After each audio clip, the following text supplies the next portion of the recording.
Okay, Marv, first of all, congratulations on your new book, Between the Lies, correct? Between the Lies, L-I-E-S, Yeah. go ahead. Yeah, terrific venture. Got a lot of questions for you.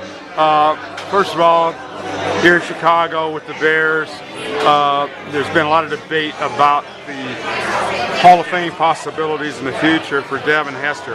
As a special teams guy, I know your tremendous background as a special teams coach throughout the NFL for many, many years, and how much you value that phase of the game.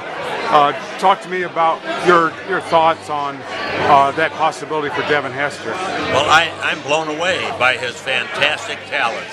And yes, I do think special teams, particularly the hardcore part, the returners, the kick covers, have been a little bit overlooked. Kicking game is 1/3 of the game, and that's not just words. Devin Hester is one of the most remarkable kick return men I've ever seen. And while we're on it, I'm going to talk about a guy who I think was the best hardcore special teamer that ever played the game, Steve Tasker. Yes, I was going to ask graduate of Northwestern, by the way, Yep. who played for us for a long period of time. There's no one even close to what he was as a special teamer. He belongs too. Devin, I'd say yes. Yeah, I agree with you on that as well. And of course, the topic that's been dominating the news for the last couple of weeks is the Penn State scandal. Before your professional career, I know you coached in college at the University of California and in Mexico. What are your thoughts about Joe Paterno and this whole mess, I guess? Well, first of all, if Jerry Sandusky is guilty of all the things we're hearing and beginning to appear that way, although I can't make the judgment, but I'm assuming he is, it was just a horrendous, terrible thing that he did. I do believe that the spillover on Joe Paterno was almost too intense. Joe was informed. One day later, he informed his superiors. Joe said, yes, he wishes he would have gone further. He certainly should. He should have informed his superiors before going to the police instead of undercutting.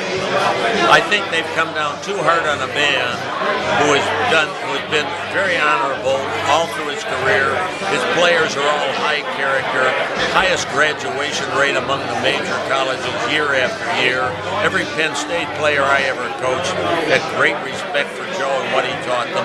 So I think they're coming down a little bit too harsh, that Board of Trustees, just to show you how tough they are. Right. Good point.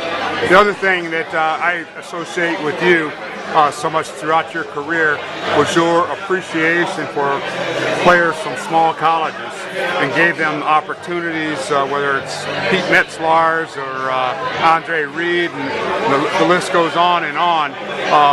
Sometimes it seems like there's a stigma in the NFL where players come from schools that are not your mainstream schools, and they kind of get held back. I'm thinking like a Charles Tillman with the Bears. I don't think it's gotten the recognition he should have gotten out of a smaller school in Louisiana. What are your thoughts on that? Oh yeah, I agree wholeheartedly. And I think that maybe with the tremendous scouting departments they have, they overlook those, quote, Division III schools a little bit too much. Every now and then a great one comes. We had a fine fullback, tough special teamer named Jamie Mueller. Others have come out of that. Don Beebe was a fine receiver in the league from Chadron State. I was back for a few years as the general manager of the Buffalo Bills, and I zeroed in on the guy from my own alma mater, Division III, Coe College, Freddie Jackson. He moved ahead of Willis McGahee, a #1 choice, of Marshawn Lynch, a #1 choice, of C.J. Spiller, a #1 choice. Freddie Jackson, great player, great character, can run with the ball, he can catch the ball, he can pick up the blitz. So keep looking for those Division IIIs. They're not there often, but they're there. Yeah, very good. Now your book, the premise, I guess, is a Super Bowl that fictionally is fixed in Indianapolis, and of course that happens to be the location of the next Super Bowl in February. What was your thinking behind using that? Yeah, Fred, people have always been intrigued a little bit. Is something going on? Has there been any cheating going? So, okay, it's something that intrigues them. The book is pure, total fiction. I'm not hinting that there's been cheating. I'm not suspecting that anybody cheated to win the Super Bowl games against us. But the protagonist in the book is a legendary sports writer, I might point out, who uncovers that his hometown team coach has orchestrated a massive cheating plan to get his team to the Super Bowl. Well, can he divulge it? Will it fly? Is his evidence right? Will he be sued for libel? That he agonizes over. But there's so much more to the book. There's a love story. There's some real characters in there. What's it like in the locker room? What's the coach, general manager, owner relationship like? What is it really like on draft day in their room when opinions are strongly expressed?